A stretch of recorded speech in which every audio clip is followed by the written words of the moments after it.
if they get in, therefore I shall pay is not a strategy.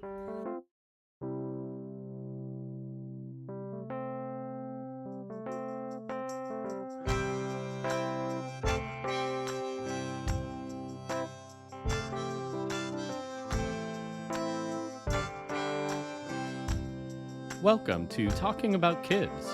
I am your host, R. Bradley Snyder, researcher, activist, and author of The 5 Simple Truths of Raising Kids. Lee Norwood is passionate about helping families find their, quote, perfect college fit. As the founder of Annapolis College Consulting and a member of the Council More Executive Board, Lee spends a lot of her time dispelling myths about college admissions, testing, tuition, and even the role of a college consultant. Lee recently launched College Sharks, which offers on-demand virtual college coaching at a fraction of the cost of hiring a college consultant by the hour. Lee and I discussed the do's and don'ts of applying to college, what college consulting is and what it is not, and why accessing college consulting might be cost beneficial for families of college-bound kids. Talking About Kids is sponsored in part by the Arizona Department of Health Services Must Stop Bullying campaign through its Title V Maternal and Child Health Program. For more information, go to muststopbullying.org. If you think the information in this episode might benefit a college-bound kid, please do your part by liking the Talking About Kids podcast and sharing it with your friends and colleagues. And now, the interview. We ask 17-year-olds what they want to be when they grow up. And that is not a fair question. So I figured my answer out when I was 50. I was a pharmaceutical rep for years, for 23 years. It's not for me. I didn't love it. I liked the freedom and the money. That was great. It was awesome to raise my 2 kids and be able to be there. Yay me. I didn't like my job. And I decided that for the 2.0 part of my life, I wanted to do something that I liked. So I started going to networking meetings, just women's lunches, etc. Met this lady who explained what she was doing with, helping kids get into college. And I thought, I want to do that. That sounds great. Well, I got to be friendly with her. And she said, you know what? My husband's retiring and he told me he's going to travel the world with or without me. So I'm going to sell my business and go with him. I said, great. Will you stick on with me for a year and teach me how to do this? So I mentored and moonlit for a year and then bought her business. We are still good friends and I've grown it about 5-fold. I love high schoolers. Middle schoolers, meh. I love me a high schooler. Well, I think that many Talking About Kids listeners will sympathize or at least empathize with your assessment of middle schoolers. It's a tough couple of years, isn't It it? is your hair's funky, your teeth are weird, you're Oh, getting braces, God. you've got zits. Ugh, some Oh, kids are I growing up would not. earlier. Yeah. I wouldn't go back. I wouldn't go back to it for the world. No. Nothing. Mm-mm. Not to. Uh, you know, Lee, you and I exchanged some emails before this interview, and one of the things that I was keen on doing, and one of the reasons why I wanted to have you on, is to talk about what a college consultant does and what a college consultant does not do. Because without getting into it too much, some of the more high profile college consulting adjacent news stories have been a little bit strange. And again, we don't need to rehash that, but I just want to hear from you. What does a college consultant do? And what does a college consultant not do? Okay. What does a college consultant do? So my elevator pitch is basically I'm going to lower stress through the college admissions and Hmm. application process. I'm going to save mother-daughter relationships. Why? Because college has changed since that parent went to college. The process has changed. The schools have changed. So much is different. Maybe one school's engineering program wasn't going as well, and they built an engineering and business together program.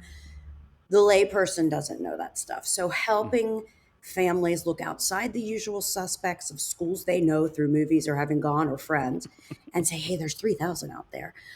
Some are going to really fit your budget. Some are going to really fit exactly what you think you want to be when you grow up, and expose them to those things. And then help them put their best foot forward in that application. With my goal is to either A, get in, that's Mm-hmm. sometimes the goal. Or B, don't pay full price because you found a school that's willing to put themselves on sale to attract you to be there. Mm. What does a college consultant not do? Well, I'm not going to write your essay for you, but I'm going to be very hard on you Mm-hmm. and get your best work. I'm not going to write it for you. I can't take the classes for you. I can guide you in choosing the right ones. And I'm not going to pay a proctor at an SAT site to rescore your SAT scores. I'm going to help you get the prep you need because most kids just don't study. Oh, I'm a bad test taker. You're probably not. You just Yeah. didn't study. And I'm not going to put your head on the head of someone else on a rowing team and try to get you in the side door as a coxswain. So we can't promise anything. We don't know somebody special in the admissions office. You know who does know somebody special in the admissions office? The CIA. If they want to put a family into Harvard, Harvard's giving them a spot, right? But that is Right. a level we're not playing at. So what was talked about, and this is a very interesting, unique, and non managed industry that I'm in, right? I came from Right. pharma, which was so highly dictated of your structure and what you're allowed to do, Mm-hmm. to this. So I think the best of us are members of either IECA or HECA. That's the Internet, let me see, Independent Educational Consultants Association and Higher Education Consultant Association. They have a code. We learn things. And I think ethics are huge. So what we don't do is we don't make promises. And those Right. of them who do make promises, I'm sorry, they're not telling you the truth. And I want to get at some of your involvement in those national organizations and in some of the, what from my reading of your bio has to do with the mentoring that you're doing of other college counselors. But before I do that, you mentioned this stress. And in looking at your materials and in looking at College Sharks, which is this virtual membership program that you started, um, you talk about stress a lot. You talk about the harm that can come from this college application process if, and you've started to tell me the answer to this already, of course, if you are using old information, if you're bringing in biases that aren't based in fact or in sort of contemporary knowledge. So let's talk about that stress. What have you seen, especially recently, in terms of the stress caused by the modern college application process? That's a great question. The stress can start from a lot of different places. The stress can Mm. start from, I'm a first generation student. My family doesn't understand this process. So now I have to Yeah. articulate to them the value of this. Um, and it feels like it's going to be really expensive. I think from the parent side, it's I want my kids happy, and how the heaven am I going to pay for this? Yeah. So that financial stress, I mean, come on, it's like a house, a car, a marriage, moving, paying for college, like Yeah. top stresses in your life. All of the information that I share is out there, but Okay. there's also a lot of bad information. So I think having a guide is almost like having a librarian at, the biggest library in the world, because we're going to Mm. get you to the subject matter or the author that you need and get rid of all the rest of the side information. Um, so the stress is also, and I know that moms around the world are going to totally get this. Mom, you don't understand. Mom, it's test optional. I don't have to take it, mom. I'm not taking it. Jerry's not taking it, so I'm not taking it. Okay, all of that is that peer pressure stress from the other kids. You kind of need just the sense of calmness of, let me tell you why taking that test is important, and then you Mm. decide whether you're going to put your effort there. They all decide to put their effort there. So I think paying for it, when to start, where am I going to go, and just feeling lost with this whole internet and AI of information that just can come slamming at you. Where's the best source? We're the librarians of that source. You mentioned this really important dynamic that is existing in, as high schoolers are transitioning into a version of young adulthood. Um, and that is the tension between independence and really needing that assistance. How do you remain neutral in these discussions with the student and the parent, especially when the parent is probably paying your bill, right? So, what do you do to stay neutral? Well, it's funny that you use those words. The parent is paying me, they Hmm. are my customer, but the student is my client. I am there to work for Okay. them. And I want to have a relationship where they're allowed to push back. They're allowed to say, but I think this, I don't know everything. I need that kid to have agency. So there are parents that are on every single one of our calls, and that's fine, but you're not going to be at all of their classes in college. So I really try to say, hey, we want the kid to have agency. We want them to book the appointments. We want them to look at their emails. We want them to do the communication. And that's all very hard because these kids don't do phone calls and they don't really do Right. email. So it's a whole new, there's a couple like leveling up to adulthood things I go with through every kid. But my relationship needs to be with the student. I do have separate meetings with parents about, let's really talk about finances from the beginning, because if they get in, Mm, therefore I shall pay is not a strategy. mm, So I have to have those higher end conversations with the parents. But I think I alleviate the stress because, and you can look on my website, the kids that talk about it, I push them along and they have a timeline. And we are very, I have an open door policy so they can call me anytime.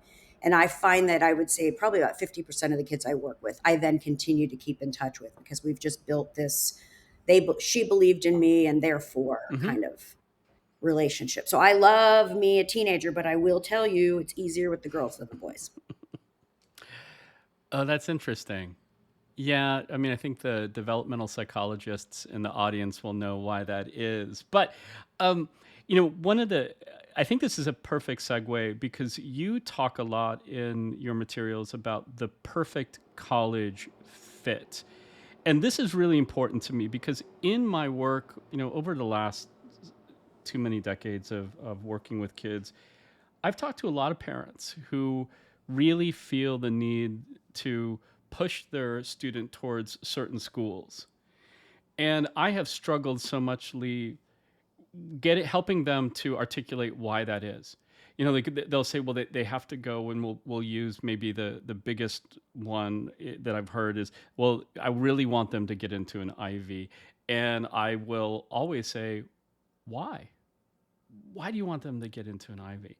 And this is always where it starts to break down because, in my arguments or what I've brought to those discussions, I have trouble getting those parents to articulate why, beyond the fact that they have this prejudice that that's synonymous with success and happiness, and there's no data to support that. So, what do you do to help families find the perfect college, especially when there's all these prejudice out there? Loaded question, my friend. Uh, okay, so we'll just level set. First of all, the Ivy League is a sports league and it's in the Northeast, right? And all the Ivies are different. So I find it very hard for you to love Dartmouth and UPenn. They are completely different schools, right? I mean, come on. Yep. So when they start with that, I know it's a bumper sticker Okay. situation. And I think, again, I lead with fact and with what your Mm. lead measure is. Is your lead measure prestige? Okay, you don't have any qualms about price, then let's talk about places where your student may thrive. I do have someone on my team. I call him my bougie Ivy or bust counselor. And so for the families that will be shamed if Delilah does not get Yeah. into Bates, he works with them because he's lived and handled boarding schools. That's a different kid than is right for me, Mm-hmm. but he knows that mentality. I will tell you that most of the parents that come to me and say they have to go to an Ivy, they end up going to the state school with some sort of bonus, like a scholars program. Because at the end of Yeah. the day, you got into that Ivy and it's $95,000 a year. So good on you. But your state school's 27, and most parents backtrack and go, "Oh well, maybe he can go to the honors college at our state school." And like, Mm-hmm. yep, ding, ding, ding, because you have to play the long game. If you're going to be a doctor, not many people are asking where you went to undergrad, Yeah. asking where you went to med school. So I think just putting all that into perspective, if you're leading with price, you're not going to go to an Ivy unless you have need based aid. So they've kind of have buckets of people. We have the ultra rich who can pay whatever and it doesn't matter. So for them, it's getting in. We have the high need families that they're afraid of the process and think they can never afford it. But if they're Pell Grant eligible, in addition to that, these schools have, that's what their endowments are for, to fill that gap of what you can afford. So I always say, if you're broke and brilliant, bring it on, let's go. And Mm. then we have the middle of the sandwich, which is most of us, we can't afford the full price. We make too much to get the aid. So we have to dial in on merit aid. And that is, how good is your application, so that that school lowers their price or puts it on themselves on sale to attract you. And that's not going to be the Ivies. They don't have to, because the kid standing behind your awesome student is willing to pay full price Right. and probably has similar statistics. So just level setting, and in all of that I just said to you, said nothing about you or your student. You would Right. thrive anywhere you go. You're awesome. You're doing really well. Now let's think about, where do you want to be? Do you want to be taught by teachers' assistants because the real professors are doing their own research? Their own research. Or do you want to be taught by the professor themselves? Do you want to be at the top of your class so that you can qualify maybe to go to, Wash U for graduate school? What Right. is your long-term goal? And kids are like, oh my gosh, I was just worrying about, soccer practice next Thursday. Yeah. So it's just a shift, but you have to lead with fact and make it not personal. Because if you make this personal, it's worse than going on a dating site. I mean, they're not taking it personally. You are, and you shouldn't. It sounds to me like you are helping families understand that admission to college isn't a finish line, but rather the beginning of something else too. I would agree with you. I typically start with, why do you want to go to school? Mm. And there are several answers. The most popular is, Yeah. mm. The other Yeah. is, because that's what we do next. Right. The other is, because I'd like to go into X, Y, or Z. The craziest one was a girl who wanted to be an actuary. Like, I just don't get that. But, she was dead set on it. We only looked at actuarial schools, and she's Yeah. thriving now at Temple in Philly. So, knowing your why, I try to peel that back. And I think it's absolutely okay if it's just what you're supposed to do next, because Yeah. at 17, you can't fully know what you want to Yeah. be. So I love these schools that have exploratory majors, where you're in a cohort where you all live together, you meet a counselor once a week, and you're testing all of these different things that the college may offer, and you never know where your light bulb's going to go off. But in the Yeah. meantime, you're learning really cool skills. I mean, that freshman year, and I don't think college is for everybody. I'm the mom of a US Marine who hated high school, right? So it's not for everybody. Right. I think the trades are going to be huge, and there's going to be a shift in what I do as far as helping kids get into trades. Oh yeah. But for the college bound student, that freshman year is just cool. You make your friends of a lifetime. You hopefully learn to do your laundry at some point. Boys realize that they do need to get their hair cut before Thanksgiving when they go home. There's just a lot of growing up, and you think, wow, $40,000 for that. But they're also learning things and life skills. And I think it's really important. It's those last 2 years where they dial a little bit more into their Yeah. major. Well, and I think that you're ideally, you're learning to be a more interesting person. You are learning what information is out there. You mentioned the type of students that come to you, and I sit on a few, or I have sat on a few college scholarship reviews, and I'm sometimes more worried about those students that say, I'm going to double major. I am going to get double major in this and this and this, and I know exactly what I'm going to do. And this is how I prepared for it. because I've thought, no, you don't. You're 17. You don't really know. You don't really even know what those things are because nobody in your family has had those jobs, and you haven't met those. That's always one of my interview questions: is who are you modeling your career on? You just told me you want to have a double major in business and medicine, and this is so. Who do you know that did that and has a life that you want to emulate? And that's very rarely a question they can answer. I want to go back to a comment you made as an aside when I first mentioned the IVs. You talked about, oh, you're after a bumper sticker.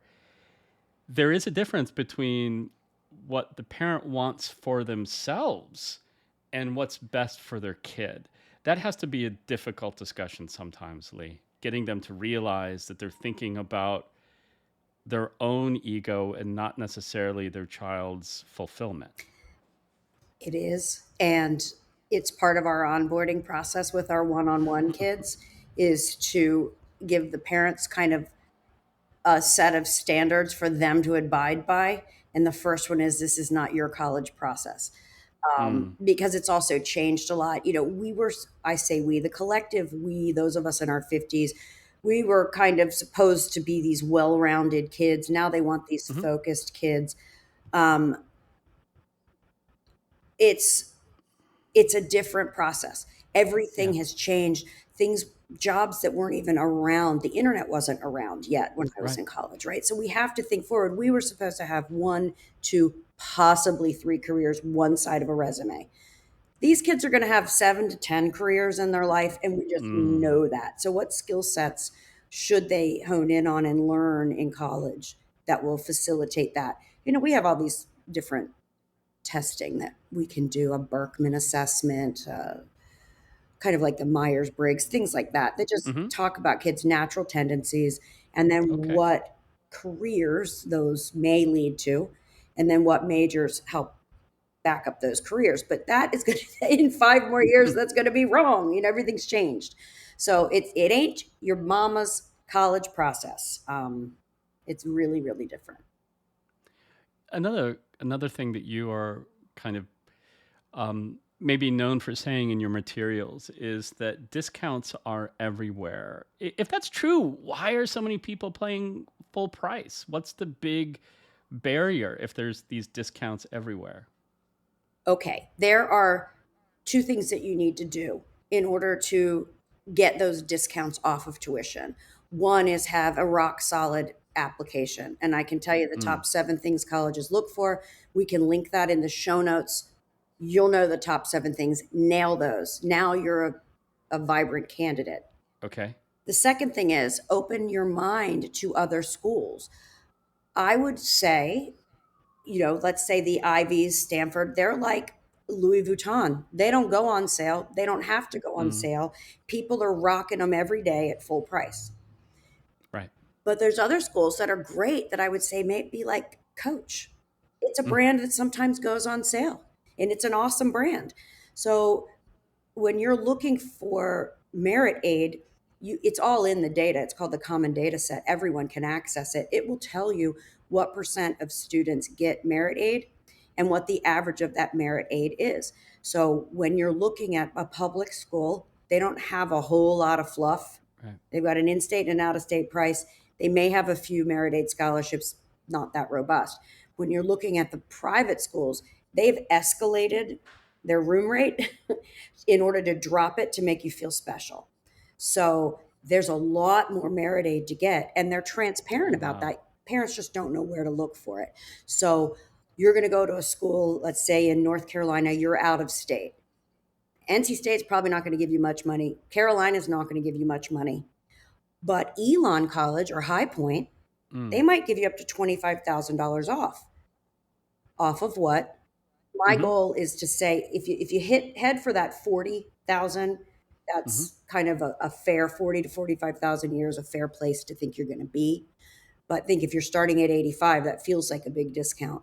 So merit aid, you can look on any college, look in their admissions, look up it's under scholarships, Mm-hmm. see what kind of merit aid scholarships they give. Sometimes they're not transparent about it. Sometimes they put it in a grid. this GPA, this test score, this much money. So you just want to kind of look at that. And then every single school has, this is by law, a net price calculator. Go on, fill it out. Every school's is different and none of them are Hmm. completely accurate. But it will kind of ask some questions to see if A, your family is going to maybe get some need-based aid, and that's based on your income. The proxy for that is the FAFSA. Everyone should fill out the FAFSA. And then also the You know, merit aid, like based on what you've put in to that search engine for the school, whether or not your student will get some merit aid. There's another great site called My Intuition. They're mm, strangely accurate, but they don't have every school in there. The software I use is called Counsel More, and we have all the best and most updated data, so I can get to answers pretty quickly. But it is all out there for you. the other thing too, and in most states there is what's sometimes known as a community foundation, which acts as an umbrella foundation for small foundations, individuals that passed away and left money for a scholarship. And I'm most familiar with the Arizona Community Foundation, having lived in Arizona for a long time. And the number of private scholarships that go unused. This person set up a scholarship in their will. It's now the oversight has been given to this community foundation, and they don't get very many applicants, and it's thousands of dollars that go unused. So it resonated with me when I was reading that, discounts are everywhere, money is everywhere, but it does take time, and it is a little stressful. Speaking of that stress, I know that you talk about the mistakes that families make. Do you want to share a couple of the biggest mistakes that families make when applying for college? Sure. The first mistake they make is that they don't start soon enough, and you can't put the toothpaste back in the tube. The Hmm. number one thing that colleges look for when they're looking at you for their school is your transcript. What classes did you take based on what your school offered? You'll never be held accountable if your school didn't offer it. Did you push your curriculum? And then what is your unweighted GPA? Because weighted GPAs are for Yeah. egos and class rank. The unweighted GPA levels the playing field so that everybody from every school can be looked at on one line. So I think you just don't start early enough because I need you to have the 5 core classes for all 4 years if possible. Language is the one that kind of dangles out there, but English, math, science, social studies, and language. If you can have those 5 core classes for 4 years, now you're cooking with gas and you're able to compete with other students. The second is if she can get in, we'll figure out how to pay for it. Terrible Mm. strategy, not a strategy because in March, when you get that final offer and it's 94,000, I know you're swallowing a lump in your throat and having Yeah. that oh crap moment. Um, or they don't listen to the data because their student is special and they're going to get in. And they're just going to try because if we don't try, we won't know. Mm. That's a terrible strategy as well because the schools that are offering the most money and the schools that are the hardest to get into, um, they have there's a lot of extra work to do, a lot of extra Hmm. essays to do. It's not just like Clemson, just add it to your list. They don't ask for, there are no barriers to entrance and you don't have to send a test score. So Clemson's admissions rate is deflated, but Right. not logically deflated. It's just because everybody's sending in their stuff Oh. and they keep taking the same number of kids. But when you're looking at a more highly selective school, in addition to your main application, you have some essays to write, and those you need to nail. So it's the you getting in does not correlate to how many schools you apply to. The Okay. more schools is not the better. Kids get essay fatigue. Call me on November 15th and I'll have essay fatigue. So you just want to have a strategy because a no hurts, even if it's from Harvard and you knew you probably weren't going to get in.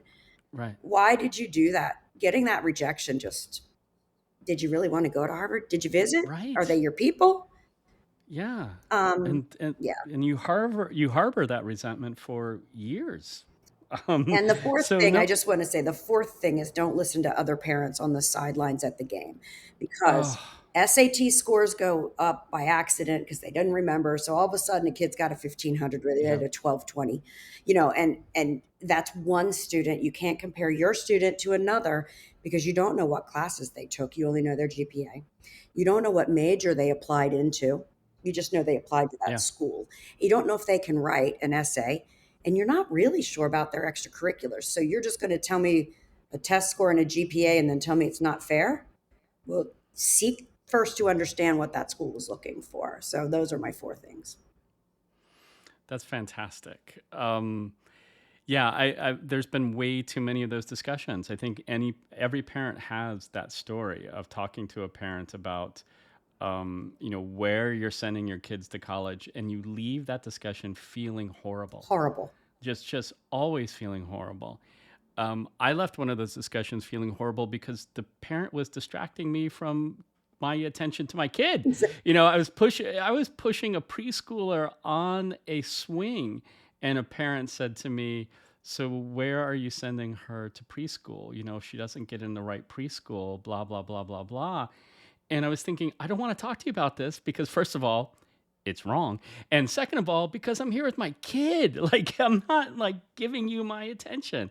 So those are horrific discussions. Like, when a parent is looking to get the kind of insight that you have started to share with us here, I mean, first of all, your group is College Sharks. Tell me a little bit more about that. But then I also want to get some guidance from you about how to select a college consultant. Okay.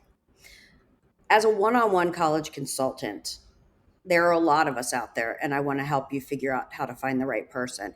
But it's not a low price, right? So I always Mm-hmm. say what my one on one fee is, and that's through AnnapolisCollegeConsulting.com.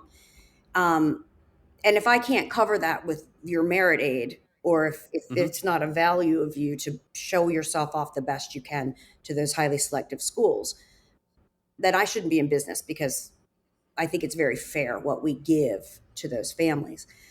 But I can't reach enough people. I can't duplicate myself. And more people Right. need good information. So my partner and I, her name is Marcy. She went to Georgetown and GW. I went to Elon. So we have the big name schools and then the little school together. And we started collegesharks.com. It is monthly short bite-sized videos that we download onto our platform. We give you a 2-year timeline, and you could start junior year or senior year or do both, and a workbook. That workbook will become your application. Each month, you're going to look at the timeline and say, oh, these are the Mm. 3 topics we're going to focus on today. And we start right in the beginning with having a big list and how to build your college list. It's all broken down into how to apply, how to have a list, how to stand out, test prep. You're very, very informed, and it's $59 a month. It's less than a tenth of what it costs to work with us one on Excellent. one. And we do a quarterly live on College Sharks Facebook Mm-hmm. page where you can come in and ask your questions. If you ask a question on that page, we'll answer it within 24 hours. So you have access to us, but it's not that one on one access. Mm-hmm. Uh, it has been great, and the reviews have been great. And you get the first 14 days for free and you don't have to put a credit card in. I know the barriers of entry, right? Put that Mm-hmm. credit card Mm-hmm. in, swoosh, I'm going to the next one. It's not really free. No, come. We've got depending on when this airs, we've got August, September, and October content open. Go to collegesharks.com, join the free trial, jump into the tank, see how it works. I think you're going to love it. And then we do have a 50% discount for anybody who's been listening today, and it's called Talk 50. So you just put that in. If you do decide to go forward, it's 600 a year.